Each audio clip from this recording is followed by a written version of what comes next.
the predominant factor in this. Now, if we could encourage men to see themselves as human beings who would also take care of their emotions and learn to find healthy ways of communicating how they feel, to even seek help if need be, then I think we would have a better society. Yeah, it's beautiful what you say. You know, it's because you're absolutely right. We don't condition men to talk. Men don't nag. What kind of so they'll say, "Are you being a woman?" They'd rather throw a punch. We are banana. They'd rather throw a punch or something. Yeah. He's wanting to. He can't take it anymore. And guess what? He takes it out on the so-called weaker vessels. Right. Yeah. Right. Or other. And sometimes it comes in a very passive way, you know. And I mean, I wouldn't even put it past just men. When you don't express your emotions, or when you don't have the space to bring out what is happening within you, you either throw a fit, or you become you internalize it, and sometimes you become very, very passive aggressive.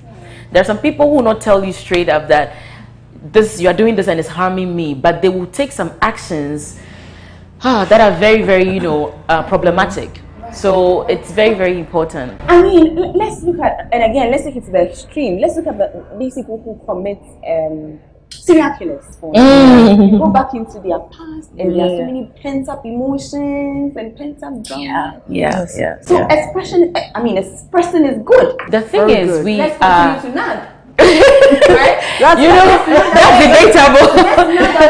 Let's nag it away. I think it's the connotation, like the way we've made it nagging. Nagging is like a negative way of expressing things.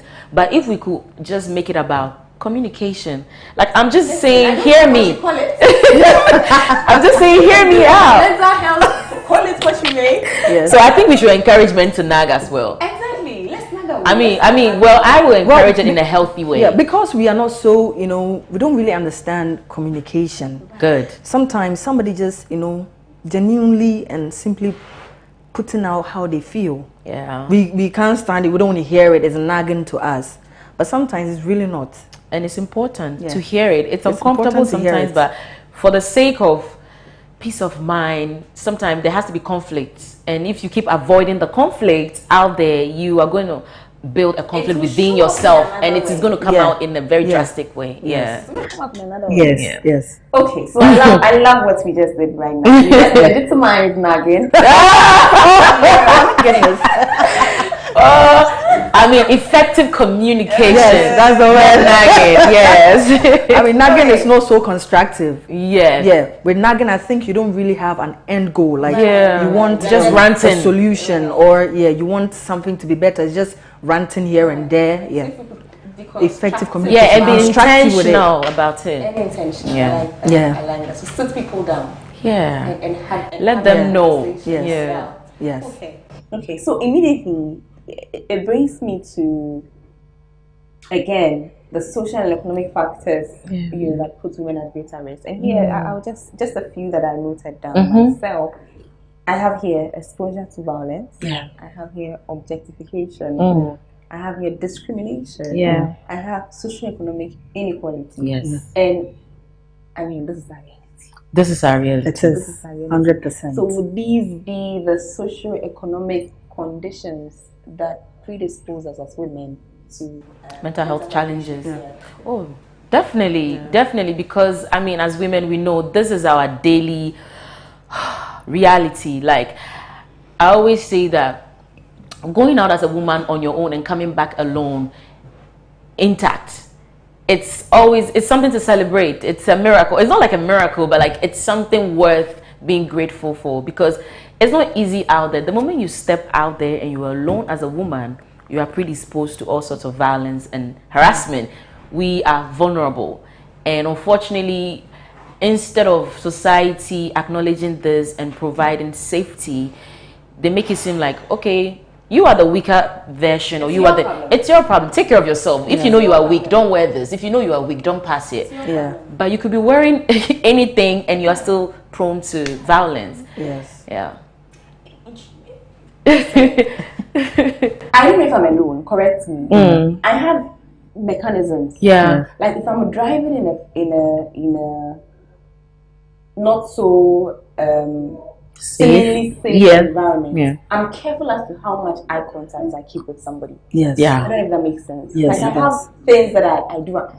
For instance, if I'm somewhere, say I've traveled somewhere, and I come out and I notice a group, I'm conscious as to how I relate. Yeah. Should I be nice? Yeah. Should I not be nice? Because you wonder what it is that you can do that can seem like an invitation. Yes. Oh, that is like you could literally just be That is existing true. and you are inviting someone. Yes. That is true. Just because my face is always smiling. That's just you know. That's just And that could put you in trouble. Why are you smiling? She's asking for it. Yeah, that beckons on the point of objectification. Objectification. That we don't like to see women beyond their genitals. Oh my goodness. Preach it. Preach it. Preach We it. don't like to see women beyond their genitals. Yeah. Let me link this with discrimination in terms of even work. Yeah.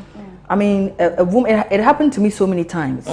A woman sets out to go look for a job, and you are very confident that you have the CV to back it, you have the experience to back it, the skills, and you get there, and they are not allowing you to merit the job or go through the system by virtue of your qualification or whatever. But they book a hotel room. The boss is saying, "Hey, meet me there. 104 at so and so, meet me there," and that is how you get the job. It's the same thing. We walk down the street, and people should be able to see your smile as a smile, just for a smile. She's happy. What if she's just happy? Yes, to exist. But I feel for women, everything that we do can be used as the reason why bad things happen to us. Thank you. Like if you wear a long dress, it can become the reason why. Well, they say you wear a short dress, it can become the reason why you are sexually objectified. I mean, if it's long and it's body hanging, hey, why are you showing your kids? Still. Yes. Why are you exactly. When you smile, you have an issue. You are too inviting. Yeah. And if you put up a straight face, you're a woman. You should be smiling. You're stuck up. So what do we do? So you can't really be yourself. Like women can't really be. We have to constantly be checking out for what society is saying about us and how we should align ourselves in order to be accepted. And that's why people struggle to accept women who defy the odds. Ooh. That I'm going to smile. This is what I feel like doing. I don't care what you think or feel about that. I'm going to put on this. This is how I feel like dressing. I feel good about myself. And you know, there is a conception that women like to dress for men. But you know, when you're with girls, we dress for ourselves. We look in the mirror, we feel good about ourselves. Good. We just dress for ourselves. That's all. But it looks like everything that we are doing for the male gaze. Male gaze. And you know, even like you said, like you mentioned something about punishment. They even get angry that you are not performing for my gaze. So if you're a woman and you are free and then you don't really care about what men think, like, okay, who do you think you are? I'm going to teach you a lesson.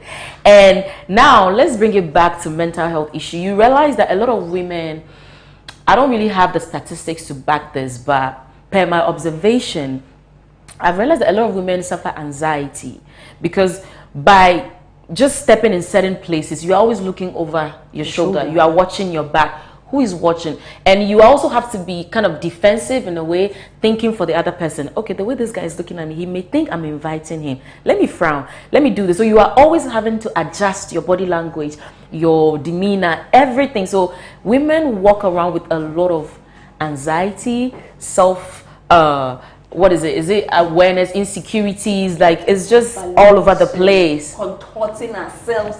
So you just can't be. You just can't be. You just can't be.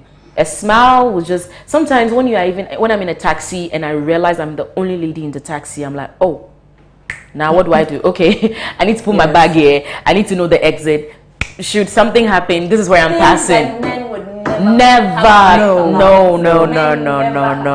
And sometimes you have these conversations with men and they are like, oh, women are, overthinking it. Women are safe. But what proves that they are not being honest is that when their sisters, the people who say that, when their daughter or their sister is going out late in the night, they get so nervous. Like they want to protect you, probably go with you or ask someone to go with you. They are aware of the problems. They are aware. They know.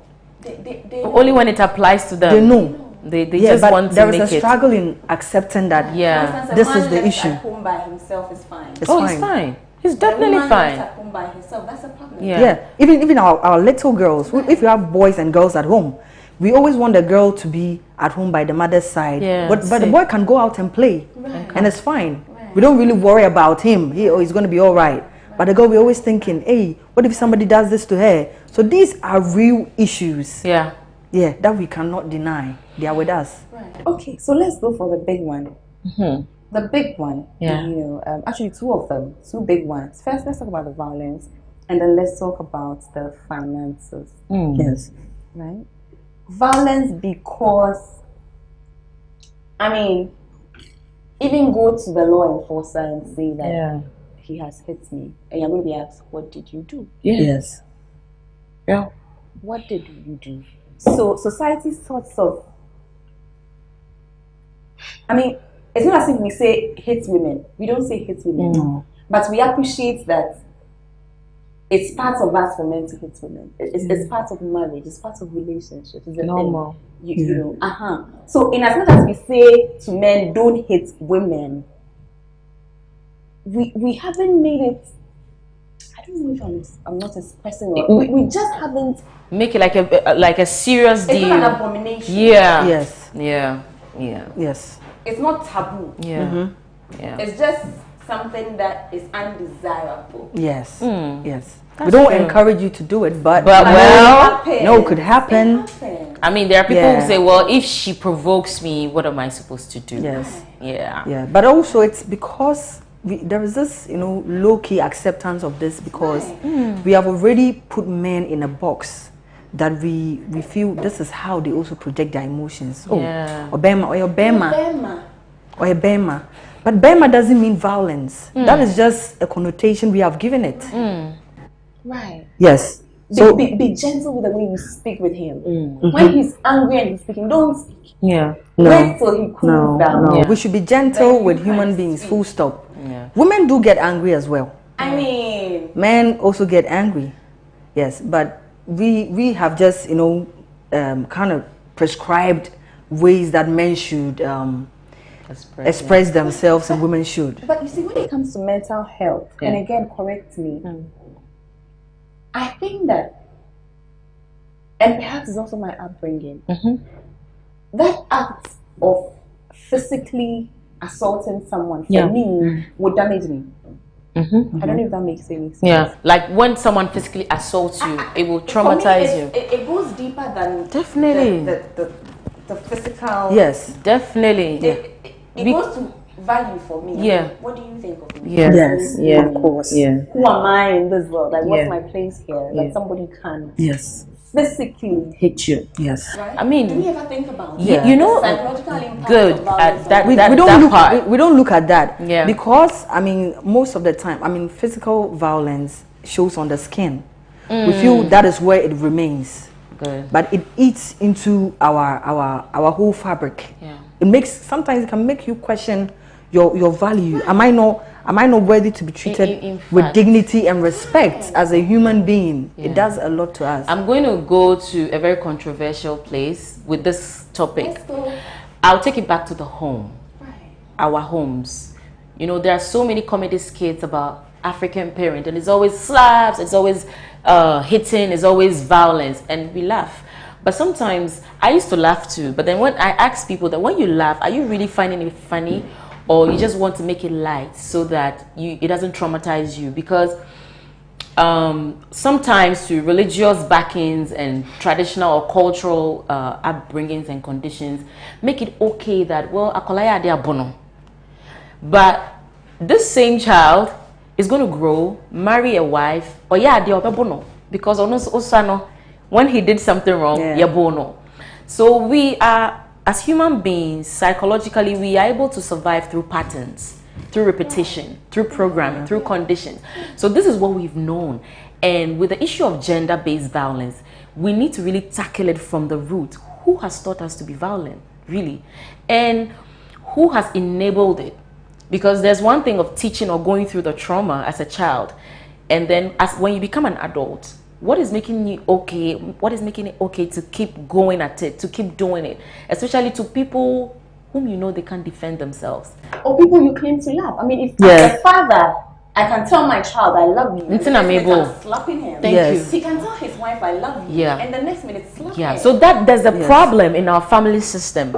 Dysfunction has become a norm that oyakola also tiano also but then we forget that.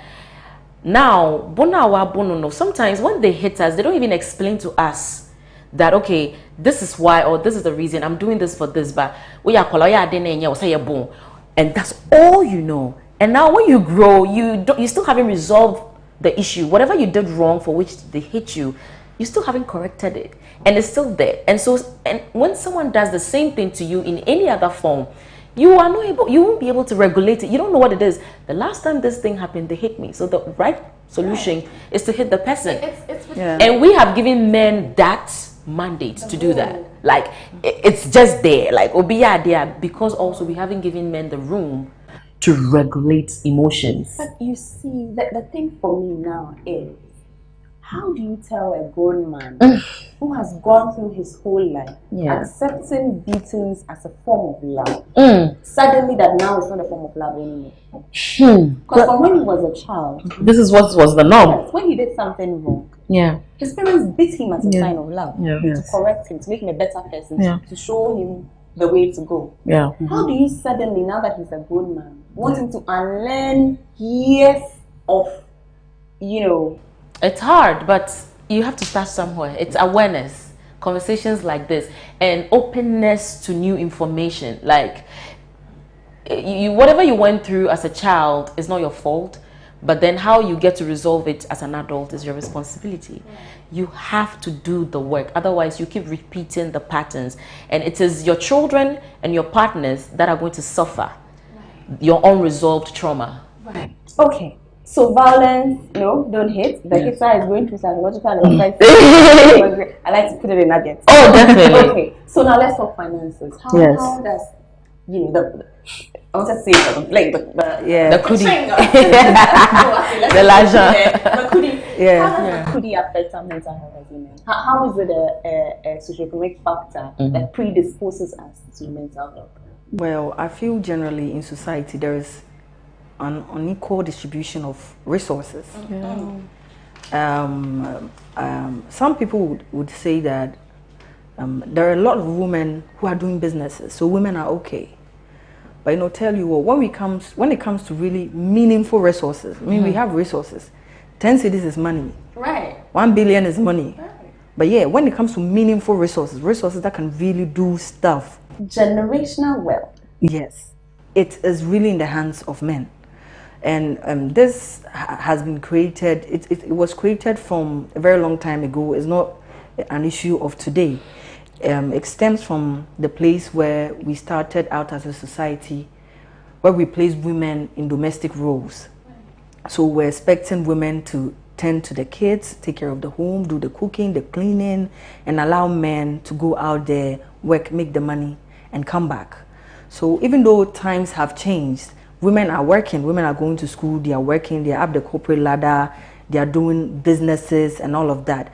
There is still that thing, there's still that thing. I don't know what it is, but it's that inequality that doesn't allow women to play in terms of finances or economics on a level field. The word we hit was the patriarchy, isn't it? Yes, definitely. That's it. That's it. That word. That is just it. It's the patriarchy. Yeah, it so is. In some organizations, you can even find men and women doing the same work, and you'll be shocked to find out the women are being paid less. Yeah.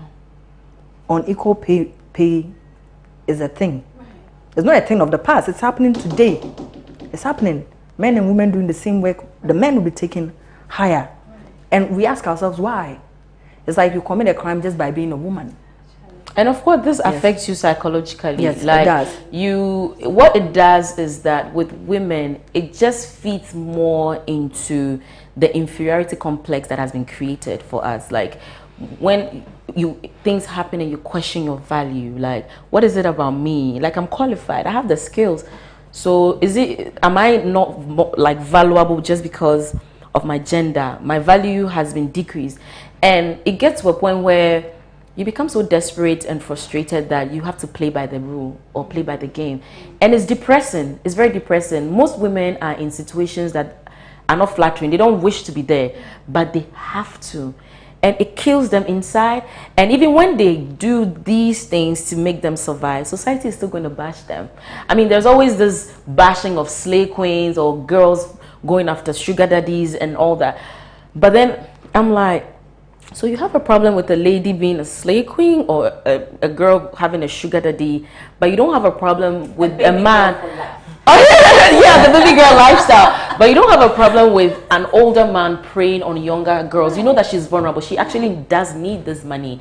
And he's not going to help her until he does whatever. And maybe these girls are now capitalizing on this and like, okay, I'm a certified slave queen. I'm also going to slave with you for you to give me the money. But that is the crime. So it's hard. It's so hard because there's so many checkpoints for us. And then everywhere you reach is like, show your card. Show your validity card. Like, what makes it valid? You're a woman. Why are you here? Who are you sleeping with? And then even when you go like, yeah, I'm sleeping with him. Oh, you're a prostitute. How come you are doing this?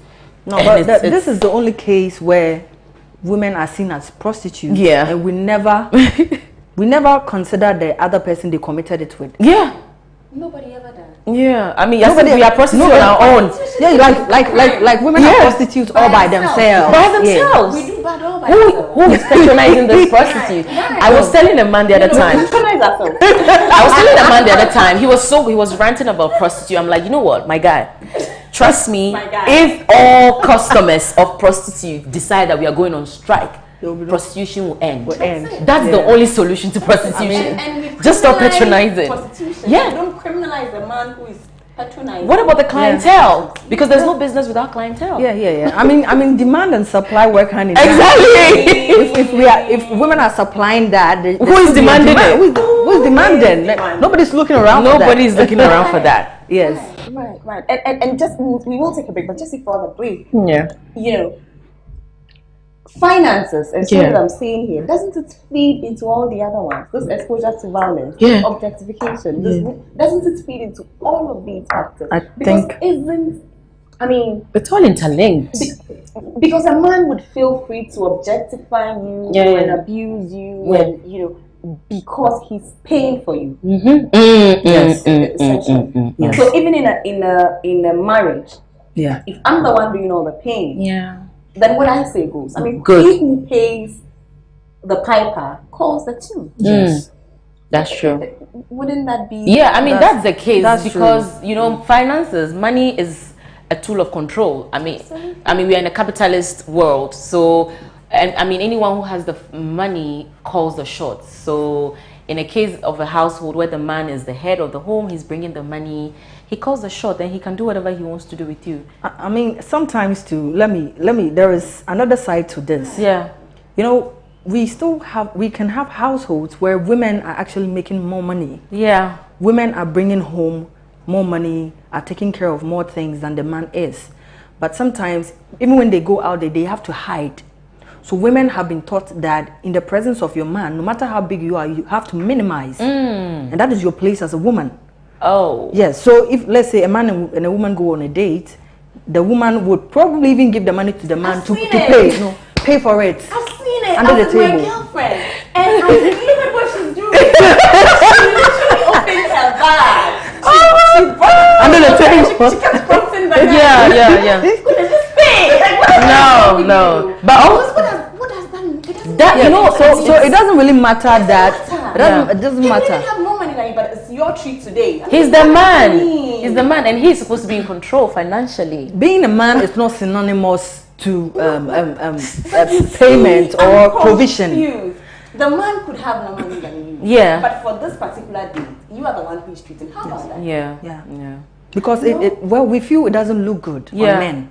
Yeah. It doesn't look good on men, and it's also because of how we have defined men that they are providers. So in this space, like you are the provider. Why are you not paying? Why is the woman paying? Yeah.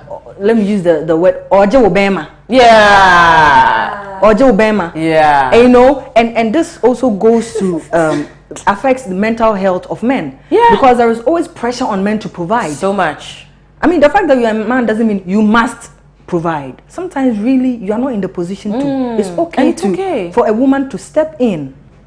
And it doesn't take anything away from your manhood. Yes, in the household, I was going to also say in a household where even women are bringing home the cream, are bringing home the money, most of these women have trouble because already the man feels you have taken my position, you've taken my role as a provider. So whatever you do, they snap. They are angry with you by you. I mean, stepping kind of like stepping in their shoes. They are not happy with you. So we can't win. So you can't. Usually they will say women who make more money are disrespectful, they are rude. It's not true. It is because society does not make room to accept women who are doing well. You can do well, but do well at your place. At a place. Stay at your place. A little, not too much. Yeah. You know, you can go to school, but not too much. Hey, you're a woman. You can make money, but not too much. Why are you making too much more than your? Oh yeah, be at your place. There's always a cap. And you know, when it comes to women excelling financially or economically, when we come back to gendered roles, especially if you're a married woman, you always have to come back home. You have to take care of the kids because even though you and your boss somewhere else, not here. Yes, exactly. Even though you and the man, you both set out, left the house. Yeah, went to work. They expect you to come back home. Come and do your wifely duties. Come and do your wifely duties. Prepare the food, take care of the children, do this, clean, do blah blah blah. Then they come home, just take the remote. Wash their hands and but here I am the boss. Yes.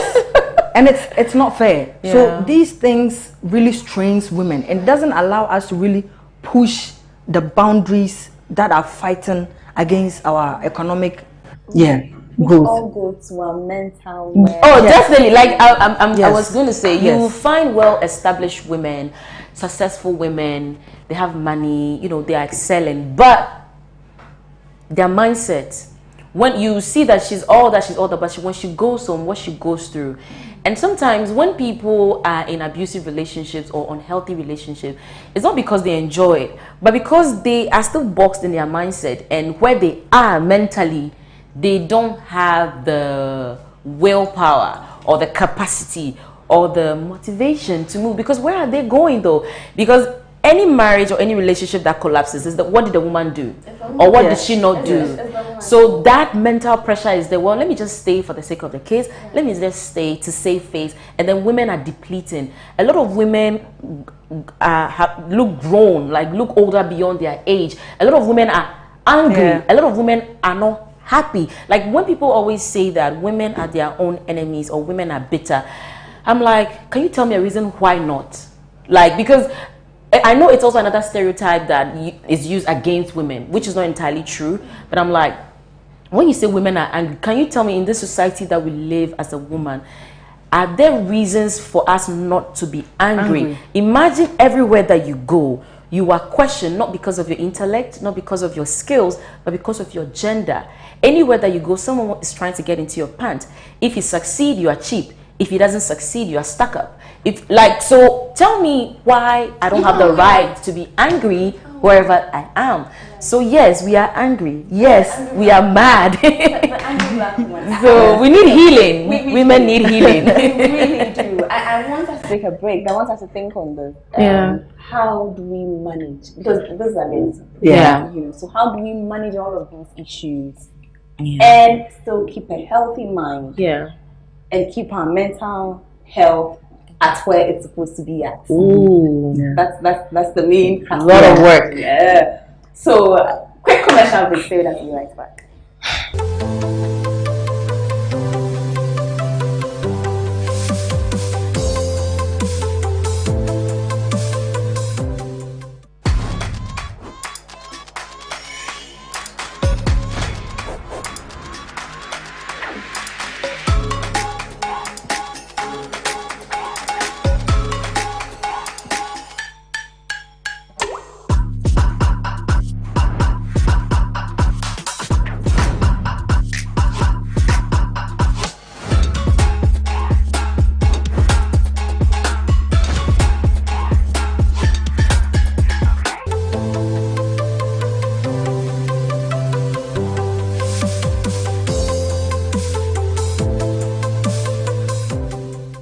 Welcome back to the Progressive Woman's Show. Today, our conversation, has been very progressive. I have been doing this with Noelyne Mensah, Chief Executive Officer of Institute of Gender Research, Education and Development, IGRED.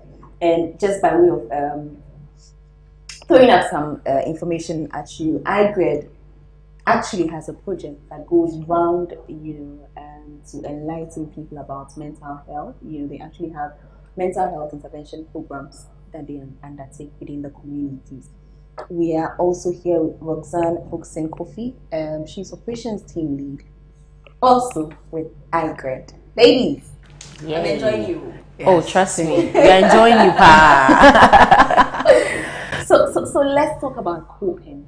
I won't even say managing. Yeah. I'll just say coping. Yeah. Because from the conversation that we just had, a woman's fight, challenge is hard. It's hard. Yeah. Our existence by itself is hard. So how do we cope with all of these realities and keep our mental health in check? How do we do that? Yeah. I would like to talk about rest. Amen. It's one of the rest seems so simple to hear. It's not. But it can be so hard to do. Especially for women. Because let's say in a household, women are conditioned. I keep mentioning the word conditioned because that is all that we are. Yeah. Being born, growing, becoming an adult, we go through all this process through conditioning. So we've been conditioned to believe women can't be lazy. So when women are resting, they actually feel like they are wasting time. Anxiety. Like just by resting, you are even feeling anxiety for resting. And even guilty. You feel guilty for resting. So rest. that is a way. In which man's house are you going to be sleeping by this time? Exactly. That thing. Exactly. You need to work.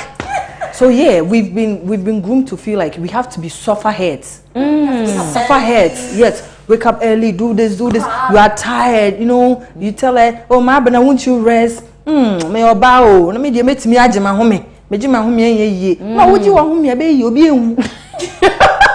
I don't kill yourself. Relax.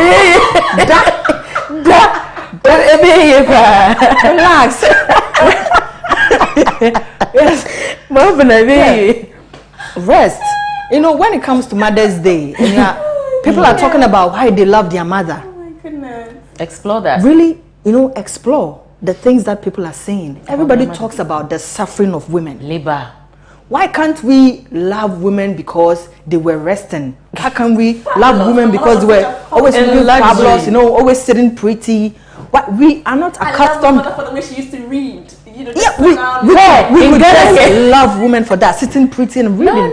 But we are not accustomed to that. We are accustomed to seeing women suffer. Yeah. To fit into the ideal idea of an ultimate woman. So like we can't rest. No. But rest is a good way of coping, because there's a lot going on with around us. If you don't rest, your brain itself doesn't even work at its fullest capacity. It's going to give up on you one day. Yes, it affects your body. It can make you feel sick. Women break down. Yeah. Women break down. Their menopause comes quicker than it should. Yeah. And all of this is because we don't give ourselves the needed rest. Like we call ourselves like superwoman. So I really dislike the word superwoman. I'm not a superwoman. It places pressure on women to do extra, to do more, to baby girl before they are appreciated as typical women. I heard Siraji, he has said, she says, we always remember the strong woman, She's not a tree. No. I'm not a rock. A house, a building that is strong. She's a human being. Yes. She doesn't have to be strong. That is one way society glamorizes suffering. Romanticizing. Yes, woman of substance. No. You know my word? You hear virtuous woman. Do we even call men virtuous men? I need a virtuous man. I'm looking for a virtuous. Why do you need wives? But virtues are for human beings. As much as it is for women, it is for men. Yeah. And all these things, they sound sweet, they sound, you know, they sound sweet, but they really do put pressure on women. Now you have to behave because there's a word like virtuous woman. You have to fit into it. You don't have to necessarily behave because you're a woman. You have to behave because you are human. That's it. You know, when I hear men go like, you know, I want to have a woman that is like my mom, and I question, okay, that's cute, but really, what are the things that your mom do that you are looking for in your wife? And when really they open up about it, it's all labor, and how attractive is that they actually project these things and they look for these things in their partners. The wife material. Wife material. I don't want to be wife material. Yeah, nobody should want to be. I don't want no woman should want to be wife material. Be you, material. Because then, okay, if you are looking for wife material, what then is husband material? Why don't anybody talk about husband material? And then you are going and you are hustling me for material. They pam day now they pam. You know, like, yo, let me wear what I want to wear. If it's you know, and if it fits you, then we do this together. But there's so much pressure on women to be up to task, and what task is a labor for other people but themselves. So my resolution to this is, first of all, awareness. Women need to be aware of the damage that has been done, because sometimes when we are distracted and we are oblivious to what is happening, we play into the rules of patriarchy and we bite each other, like we bow with them bad dear, bad dear. And I hear a lot of women who proudly, not that I have a problem with it, but sometimes I wish they could go deeper. All my friends are guys. I can't be friends with women. You know, women are just troublesome. Are they? Because what is it about you that you can't also keep a relationship with women? Why are we all saying it's women? And what is so cool about men that you can keep? Is it that it's surface and it doesn't go deep? Or you just meet boy, hey, then you go? Because usually that's how it is. Women, you have to go deeper and talk about things that you don't want to. So women are this. You need to be aware that, unveil that thing and know that there's damage that has been caused. And we are more than what we've been made to be or what we've been made to seem. And we need to know that we are enough, because it is because of that lack that society has thrown our way, that women, we are always lacking. We need to depend on men. We need to make ourselves smaller. We need to shrink. And so even if another woman is coming into our space, we already feel that what we have is not enough. Why is she coming here? Then you project on her. But she's not the problem. So we are not our own enemies. We really are not. If we can know that we are all queens and we are all enough, then we can put our heads together and then, you know, work together and collaborate. But if we feel like, that inferiority complex and that's low self-esteem, and then we are blaming women. Vacation. She's out there living the best life on social media. And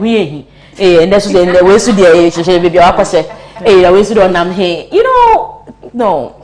For the sake of our mental health and peace of mind, we really, really need to support one another, because biting each other is not going to work. It's only really fattens the patriarchy. It only grows the patriarchy. That's your problem, like you said. Patriarchy never benefits us too. It never does. It doesn't even benefit the men. If they are willing to go into it. If they are willing to go into it. It really benefits. Because the man also has to play a role. Let's talk about this on a very superficial level. This is about wife material. You have a man who, and I've seen countless examples. I have male friends that I talk to who genuinely love this type of girl. But she's not your typical wife material kind of lady. Oh God. And so this guy, knowing very well that I really like this one, will not marry her. But would go for somebody that fits the wife material. But guess what? Yes. He will go and cheat with non-wife material. So who is the scar? Wife material will be at home, and non-wife material will be on holiday. And you'll be stressing wife material, putting her through depression and anxiety and fatigue. And they while slave queen is out there living the best life. They deteriorate more. So why won't I be a slave queen? It becomes more reason why they feel it's okay to go out. So honestly, if we could just put all of these gender roles aside, and just be, let men be, just be, let men be, be authentic, supportive of each other, and support each other. Nobody's going to take your space. Own your space. Nobody can take your space, because we are all unique. And because we've also bought into that, we are not all that. We think, our space is small. This woman is going to compete with me. Let me put her down. a competition. Yeah. She could be a collaborator. And you said something before the break. You spoke about how while we compete among ourselves, men are just running. Oh yeah, they are winning. Yeah. Oh man, it works like magic. Divide and conquer. Let's put confusion in the women. Let's let them. Let's feed into that idea. Hey, say it's just a distraction. Say now. So maybe let's say you catch your man cheating, and then you go about fighting the side chick, and the people will come bashing the two women. But the man is there. Yeah, moving on to the next. While you two are fighting, you know, and then the next one.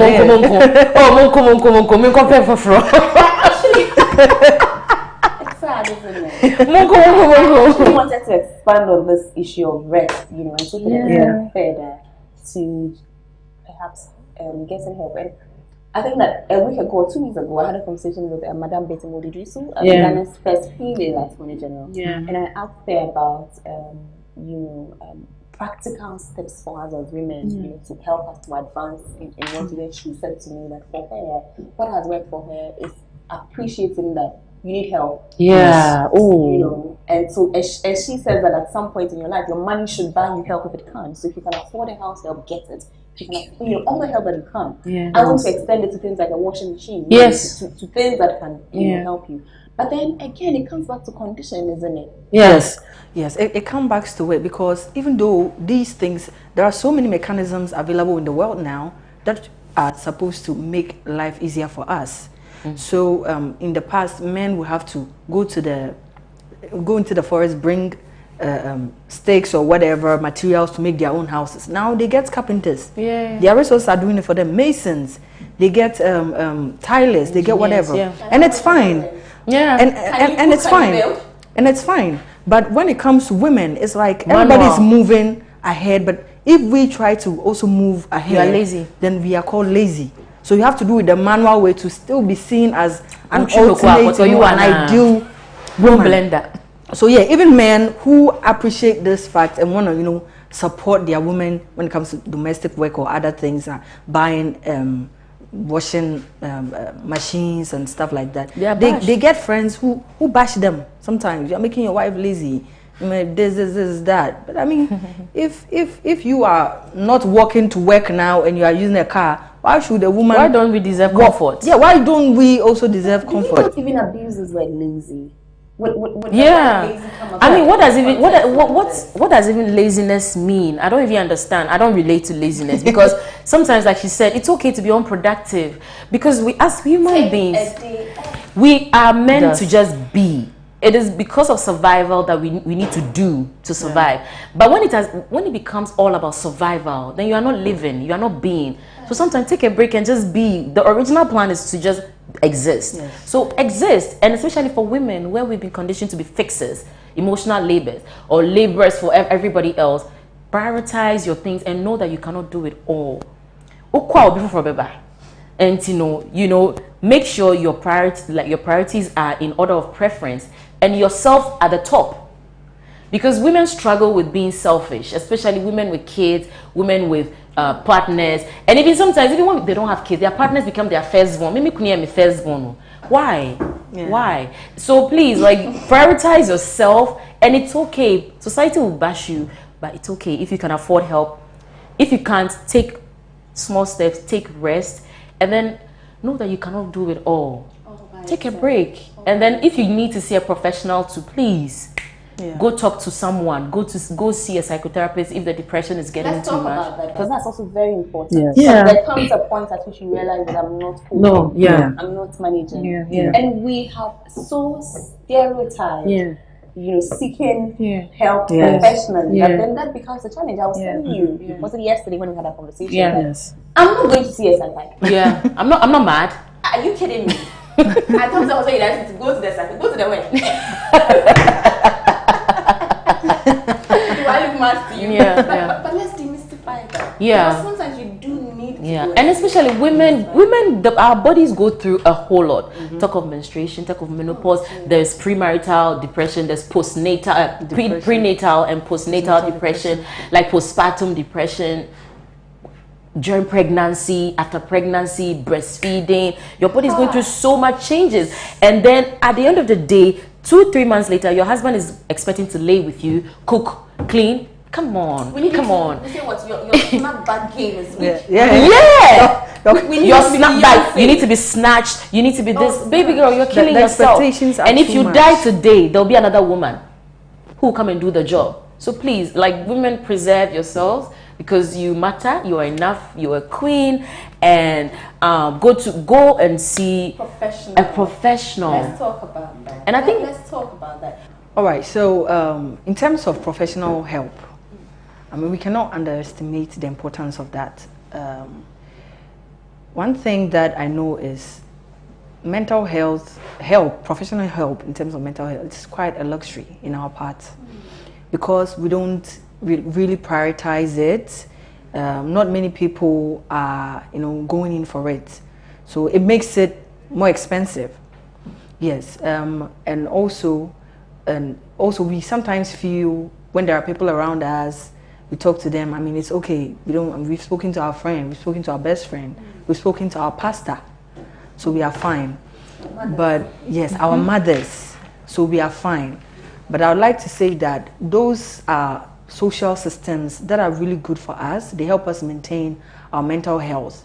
But also, professional help cannot be discounted, because they actually have the relevant tools to constructively and objectively listen to you and to provide you with the best advice that really fixes the problem. At least they are a guide that help you to fix the issues that are there. So it must really be taken seriously. Yes, and every stakeholder that has to come on board to make sure this thing becomes cheaper and more accessible. Yes, I encourage that. You do that. And also sometimes it's not just about the wellness. Sometimes something really truly has gone amiss. Yeah, there's a disorder. Yeah. Sometimes there's actually a fault with your... Yeah. Chemistry, brain Yes. chemistry. Right. Yeah. Right. So the Professionals can be able to, Definitely. to assist you. yes. Okay, so let's look at some of the conditions. Like, you want to say something? Yes, I said, I mean, those issues really, they need to be diagnosed. Right. Yes, Yeah. we can't really, as regular people who are not specialists, diagnose those issues. Yeah. Okay. So what are some of the health conditions you are So looking the at? disorders, we have like general anxiety disorders, we have depression disorders, we have bipolar disorders, we have eating disorders, we have schizophrenia, we have self-harm, addiction. It's a lot. And these, I say disorders because they become medically diagnosed conditions where you can't do, you have to go for medication. You have to see a psychiatrist, like a medical doctor. Psychiatrists are medical doctors. And then when you are also, we have also sadness, grief. Sometimes you are going through grief. Sometimes you are heartbroken. Sometimes you are just really, really sad. Like you are just depressed. Not necessarily the disorder. You are depressed. Or maybe you don't have money, you're unemployed, someone has jilted you, you feel betrayed, you feel whatnot.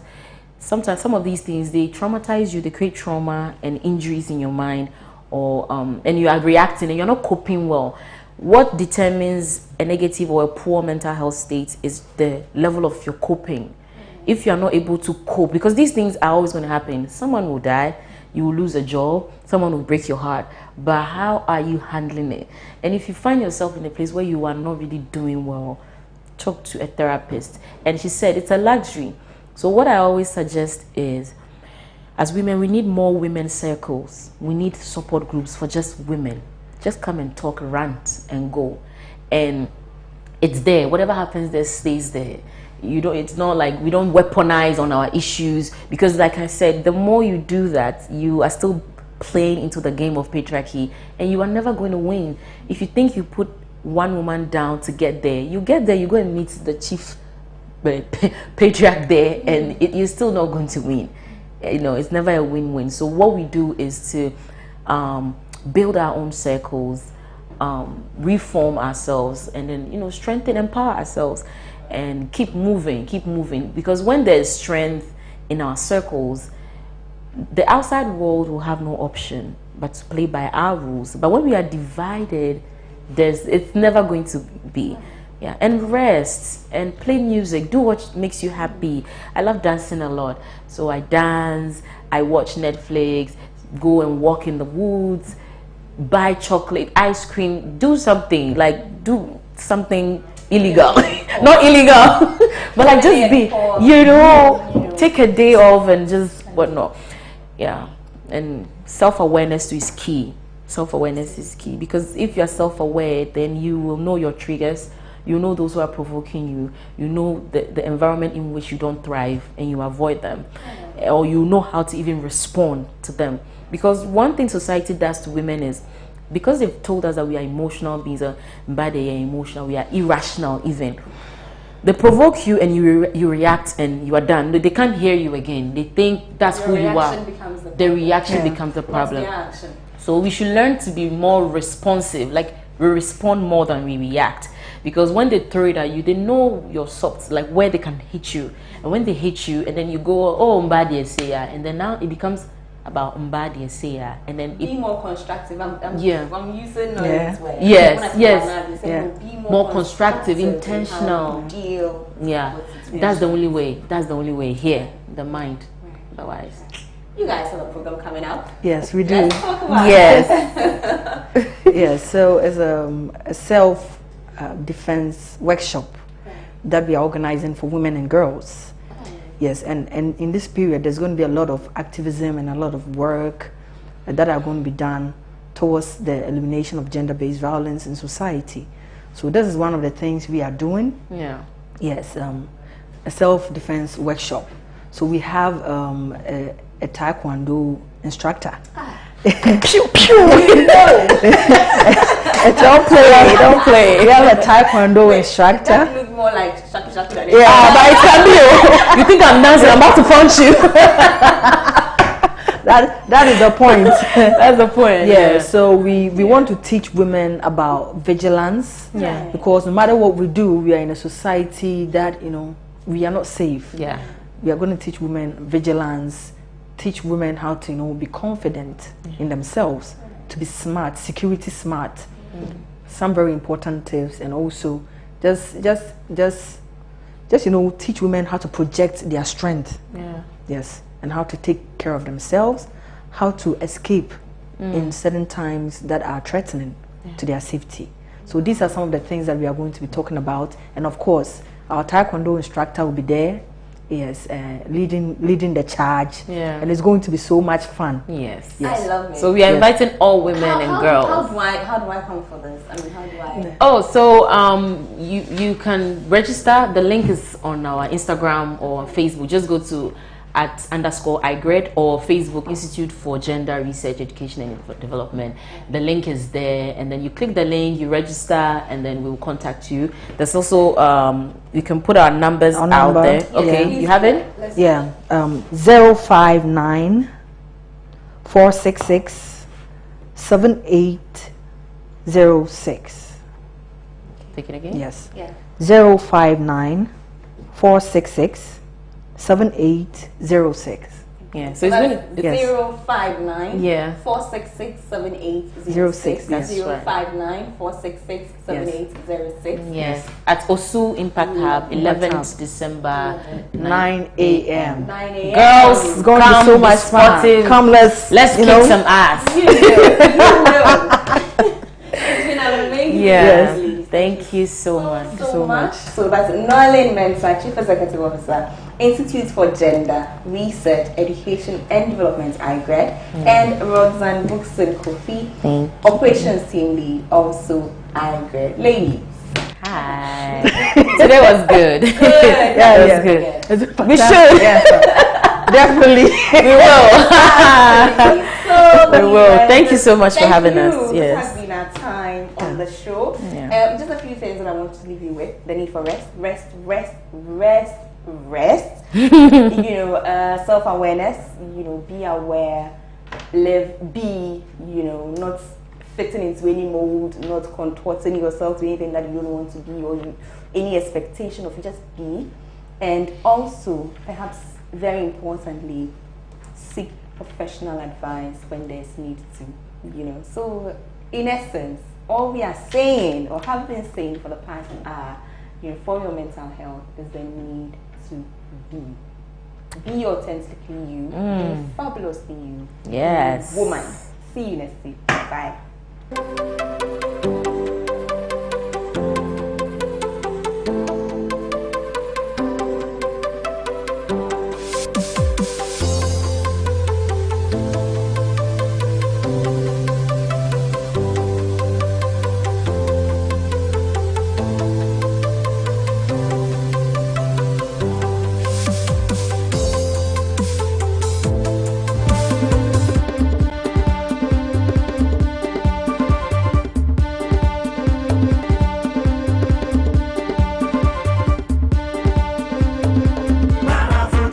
Truly African.